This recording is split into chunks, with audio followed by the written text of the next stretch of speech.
Introducing the X1 scooter by Funride. Let's get your ride ready in just a few simple steps. Main body, handle, charger, middle pipe, hardware, clamp. Take the main body, pass the wire through the clamp disc, insert the clamp into the scooter as shown. We'll connect the body and pipe later.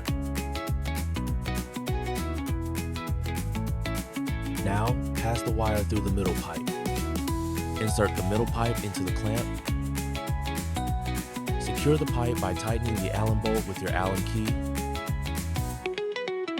Connect the wire connectors between the handle and middle pipe.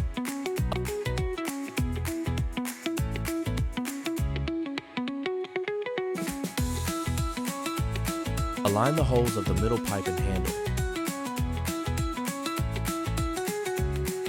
Then secure them with Allen bolts.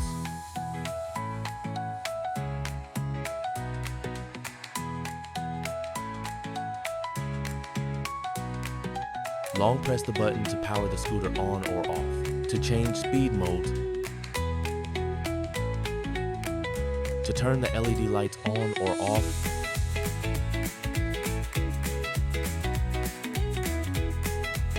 Your X1 scooter is now fully assembled and ready for action.